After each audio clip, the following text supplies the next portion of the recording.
کوئی بھی مسئلہ ہو، پریشانی ہو، اور ابھی میں نے اپنے درس میں حج کے دوران کا واقعہ سنایا۔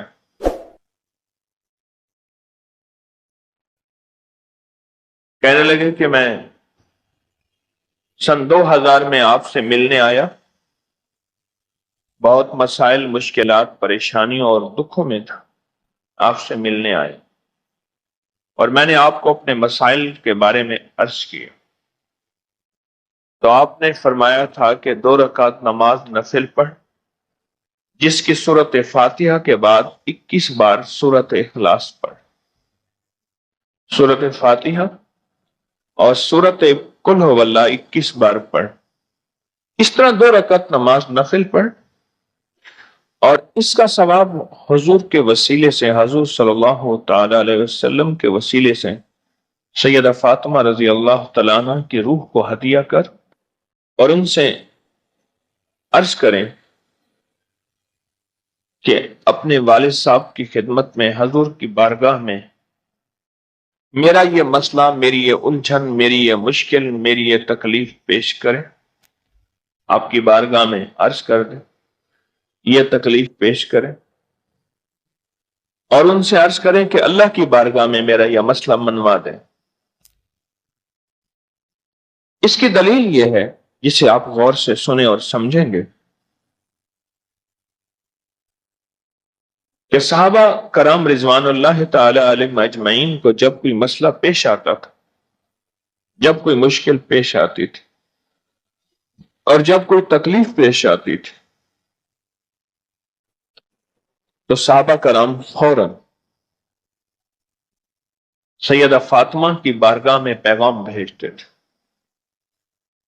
اور اللہ کے حبیب کی بارگاہ میں کوئی چیز منوانی ہوتی تھی تو ان کے ذریعے منوا لیتے تھے۔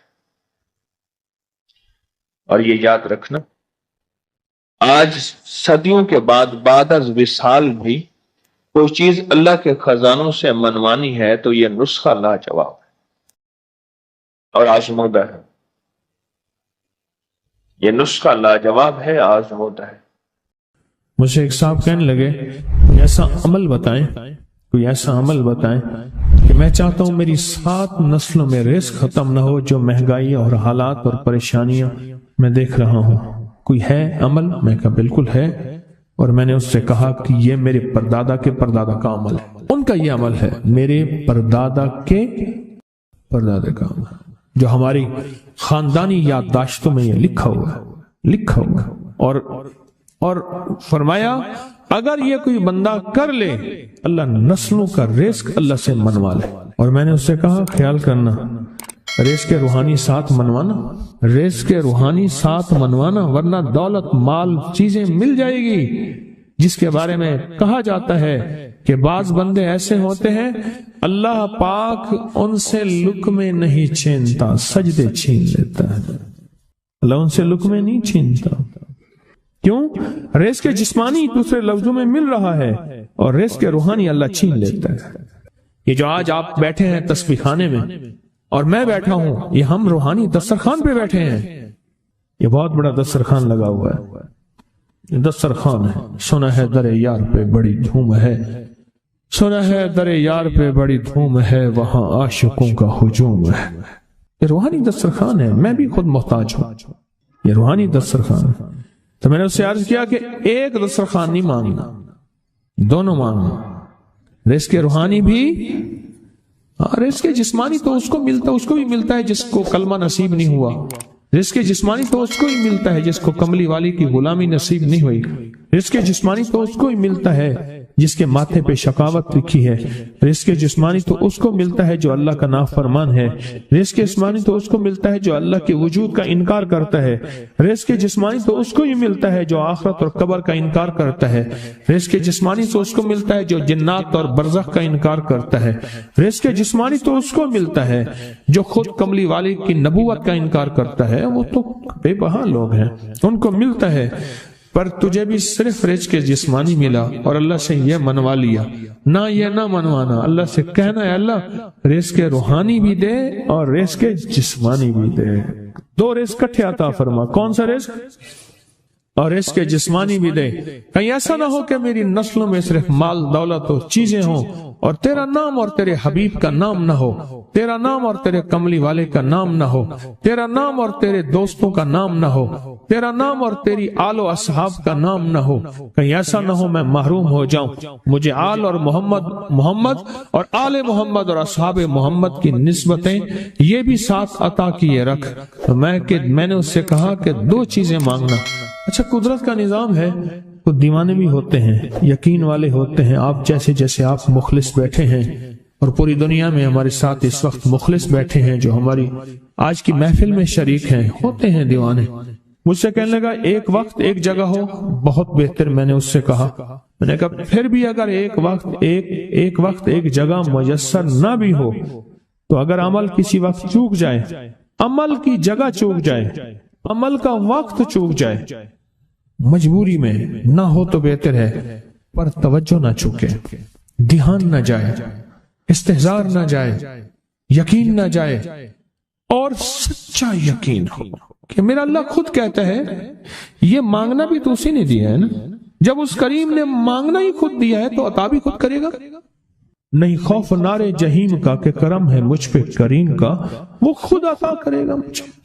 اس نے مانگنا دیا, دے گا. یقین ہو ایسا ایسا ایسا ایسا, اتنا زبردست یقین ہو, اتنا یقین ہو اللہ کے ملنے پہ اور اللہ کے مانگنے پہ, اتنا یقین ہو کہ گمان اور خیال سے بالا تر یقین ہو, بہت زیادہ یقین. یاد رکھیے گا میری بات, میری طرف دیکھتے رہیں. یاد رکھیے گا جس کو ملا ہے یقین کی طاقت میں ملا ہے, اور جس سے چھنا ہے بے یقینی نے اس سے سب کچھ چھین لیا. بے یقینی نے اس سے سب کچھ چھین لیا. جس کو ملا ہے یقین کی طاقت سے ملا ہے. یقین ہو کہ میں کر رہا ہوں اور اللہ مجھے دے دے گا.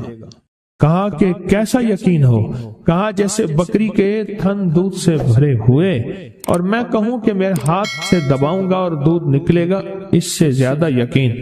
اور کہا کس سے زیادہ یقین, کہا کہ ایک بڑا نوٹ ہو اور بڑا نوٹ کے اندر جو ہے ایک آنے کی چیز آنی ہے, تو میں کہوں گا اس سے تو اس کی نوٹ کے اندر تو ہزاروں آنے ہیں, اور میں ایک آنے کی چیز, ایک ٹکے کی چیز لوں گا اور میرا کام بن جائے گا. اس سے زیادہ یقین ہو, اور اس سے کہیں زیادہ یقین ہو کہ سخت پیاس ہے اور میں پانی کو دیکھوں, اور پانی کو دیکھتے ہی مجھے یقین ہو کہ اس سخت پیاس میں میرا پیاس بجھ جائے گی, پیٹ بھر جائے گا. اس سے کہیں زیادہ یقین ہو. میں پھر بھی یقین کو نہیں سمجھا سکا, علم بھی محدود ہے, الفاظ بھی میرے پاس محدود ہیں. اس سے کہیں زیادہ یقین ہو, اس سے کہیں زیادہ یقین, اور بہت زیادہ یقین. کیا خیال ہے, آپ چاہیں گے اپنی نسلوں کے لیے بخت, رزق, نصیب اور مقدر منوا لیں. میں نے کہا روزانہ 40 منٹ بیٹھ, 40 منٹ صبح دوپہر شام, جو تیری تنہائی کا وقت ہو. کہ یا اللہ دنیا میں ایسی جگہ کوئی کہیں ہوتی, اکیلے بیٹھے رہتے یاد تیری دل نشی ہوتی, اکیلے بیٹھے رہتے یاد تیری دل نشی ہوتی. اور بس صرف ایک بار سورۃ فاتحہ پڑھا, اور اس کے بعد ایاک نعبد و ایاک نستعین کو دوہرا. میں نے اسے عرض کیا کہ بس اس کو وجدان سے پڑھو, ایسے پڑھ کے رونگٹے کھڑے ہو جائیں, آنسو بہنے لگ جائیں. دل کے اندر کا درد اور دل کا اندر کا غم اور اللہ کے سامنے حاضری, استحضار, اور یہ کیفیتیں تیری ہوں کہ بس اس کے علاوہ کوئی مجھے یاد نہ رہے. اس درد سے پڑھ 40 منٹ. 40 کی عدد کے ساتھ کائنات کے رازوں کا بڑا تعلق ہے. 40 کا جو عدد ہوتا ہے, بس 40 کے عدد کے ساتھ پڑھ, اور بہت توجہ سے پڑھ, اور بہت دھیان سے پڑھ, بہت توجہ سے روز پڑھ. مجھ سے کہنے لگا کتنے دن پڑھوں, تو میں نے اس سے کہا مجھ سے یہ دن نہ پوچھ, تیرا دل خود بولے گا کہ فیصلے ہو گئے ہیں, بس ختم. دل خود بولے گا. یہ بتائیں کہ پیٹ بھرتے ہوئے کوئی گھنٹی بجتی ہے, یہ دل خود بولتا ہے کہ پیٹ بھر گیا. پیاس میں بھی کوئی کہتا تو نہیں ہے کہ آپ کی پیاس بجھ گئی ہے, وہ دل خود بولتا ہے کہ بس اب پانی کی ضرورت نہیں ہے. نیند سے دل بھر جائے تو بس دل بولے بس اب سو لیا, وہ اٹھیں. اسی طرح دل خود بولے, دل خود بولے, اور دل اندر بولے دل اندر بولے کہ اللہ پاک جل شانہ نے نسلوں کے لیے رزق کی عزت دولت برکت کے فیصلے کر دی. بس دل بولے کتنے دیر کر، اب یہ تیری اپنے مانگنے میں ہے، مانگنے میں کمی ہے تو دل نہیں بولے گا. اگر مانگے گا تو پتہ نہیں دنوں میں یا ہفتوں میں، جتنے دنوں میں فیصلہ ہو جائے. وہ طاقتور چیز ہے جو 7 نسلوں کو کھلاتی بھی ہے، پلاتی بھی ہے، سکون کی نیند سلاتی بھی ہے، اچھا لباس پہناتی بھی ہے، عزتوں کے تاج سر پہ رکھواتی بھی ہے. نوری لقمہ اپنی زندگی کی ضرورت بنا لے. پھر کیا ہوگا؟ سورۃ فاتحہ کی آیات 7 ہیں.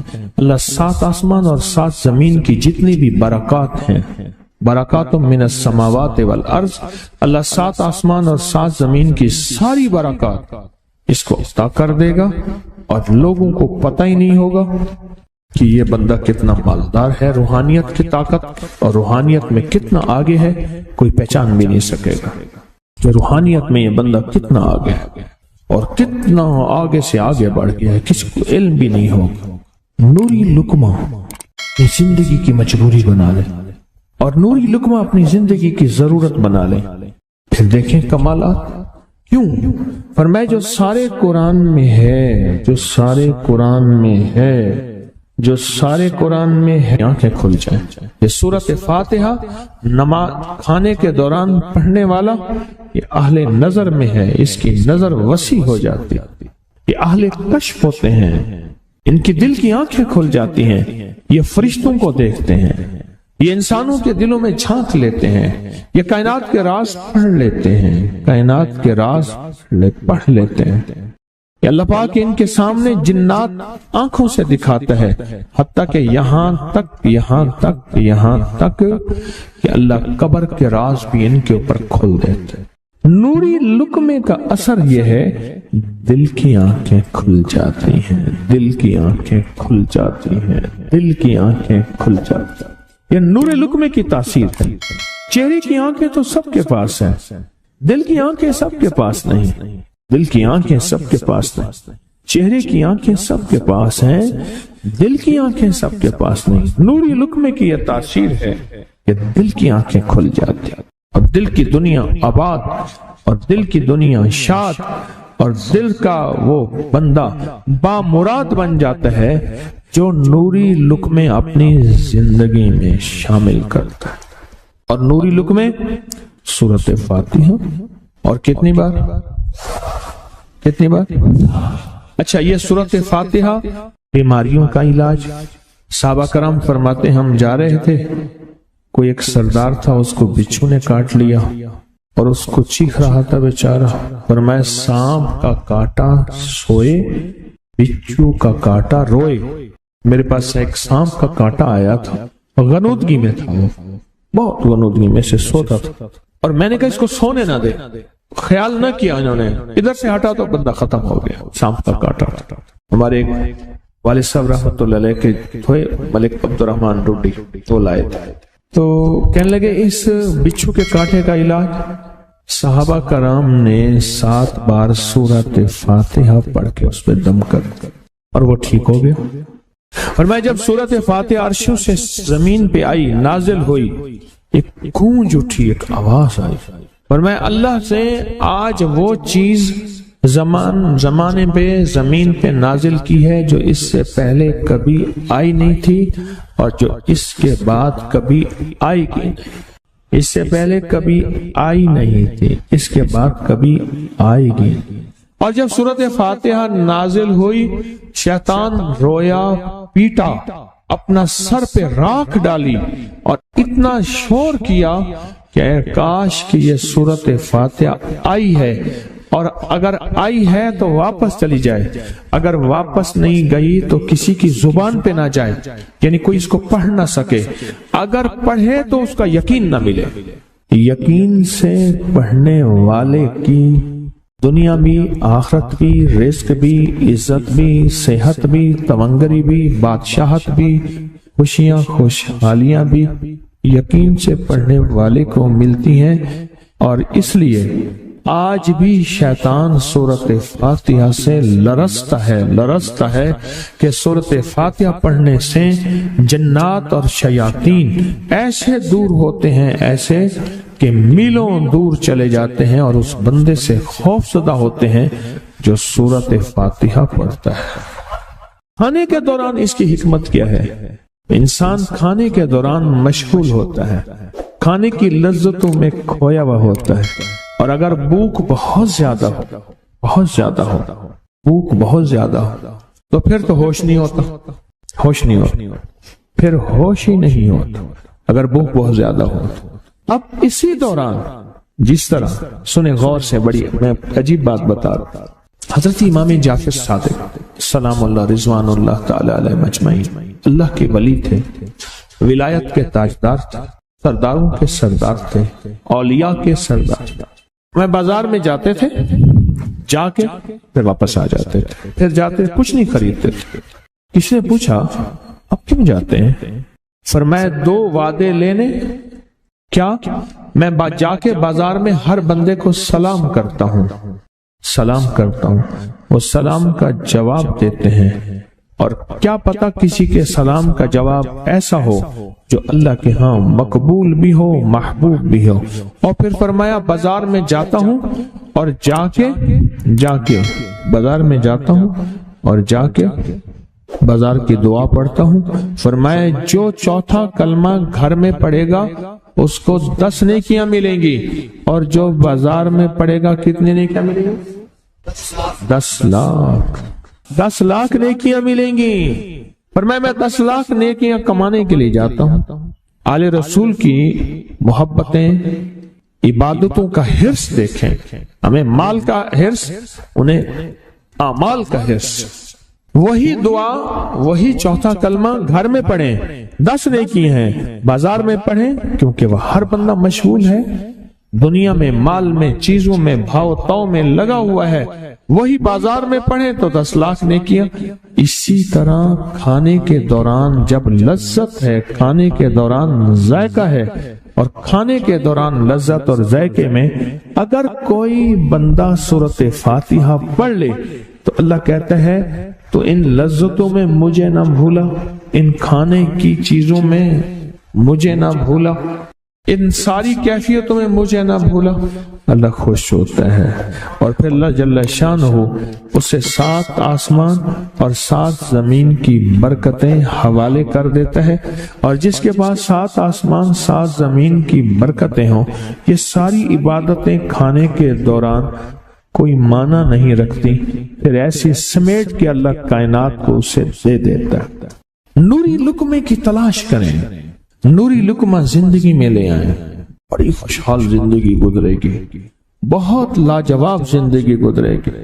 7 دفعہ سورت فاتحہ سے قرضے اتر جاتے ہیں، 7 دفعہ سورت فاتحہ سے بیٹے مل جاتے ہیں، 7 دفعہ سورت فاتحہ سے نعمتیں، اور 7 دفعہ سورت فاتحہ وہ طاقتور چیز ہے جو 7 نسلوں کو کھلاتی بھی ہے، پلاتی بھی ہے، سکون کی نیند سلاتی بھی ہے، اچھا لباس پہناتی بھی ہے، عزتوں کے تاج سر پہ رکھواتی بھی ہے۔ کہیں انشاءاللہ۔ آپ سوچیں کون سا مشکل عمل، بہت زبردست عمل ہے، 1 منٹ کا کام ہے اور کام بن جاتا ہے۔ اور میں نے اس کی اجازت جتنی مشکل سے لی تھی نا، اس عمل کی بہت مشکل سے اجازت، اور جس دن لی تھی اسی دن فیصلہ کیا تھا انشاءاللہ اسے چھپاؤں گا نہیں، انسانیت مخلوق کو بتاؤں گا۔ اور یہ 7 دفعہ سورت فاتحہ جو دل کا مریض ہو مجھ جیسا اس کا بھی علاج ہے، جسمانی ہو یا روحانی۔ میں نے پچھلی دفعہ کہا نا کہ میں دل کا سخت مریض ہوں اور آج بھی ہوں، دعا کرو موت تک نہ رہوں، اور میں دل کا سخت روحانی مریض ہوں، جسمانی نہیں ہوں۔ میری پچھلی دفعہ کی وجہ سے پوری دنیا میں کوہرام مچا ہوا ہے کہ بابا گیا، جانا تو ہے، جانا تو لازم ہے۔ پچھلی دفعہ میں نے وہ کہہ دیا کہ میں دل کا سخت مریض ہوں، میرے لیے دعا کرو، وہ یہ مریض ہوں، روحانی مریض ہوں، روحانی مریض ہوں۔ تو یہ بیماری جو دل کی بیماری ہے نا، اس کا بھی علاج ہے، روحانی ہے یا جسمانی۔ جیسے میں دل کی روحانی بیماریوں کے بارے میں نے آپ کو کہا، میں سخت مریض ہوں دل کا، اللہ کرے اس کا مرض کا علاج ہو جائے، تو کھانا کھاتے ہوئے میرے دل کے لیے بھی آپ دعا کریں گے کہ اللہ بھی میرے دل کو ٹھیک کر دے، اللہ بھی ٹھیک کر دے۔ آپ مجھے بزرگ سمجھتے رہے ہیں اور اندر سے کام کھوکھلا ہو، یہ دل کی روحانی بیماریوں کا بھی علاج ہے، اور یہ جسم کی اور دل کی جسمانی بیماریوں کا بھی علاج ہے، یہ صحت مندی کا راز ہے۔ سورۃ فاتحہ ہے بابا، سورۃ فاتحہ، سورۃ فاتحہ۔ جو بندہ سورۃ فاتحہ پڑھتا ہے ایک بار، اللہ جل شانہ ان 7 آیات کی تاثیر اور طاقت اسے عطا فرماتے ہیں، اور 7 سمندروں میں جو غذا، رزق، طاقت اور قوت اللہ نے رکھی ہے اس کا حصہ اس بندے کو دیتے ہیں جو صرف ایک بار سورۃ فاتحہ پڑھتا ہے۔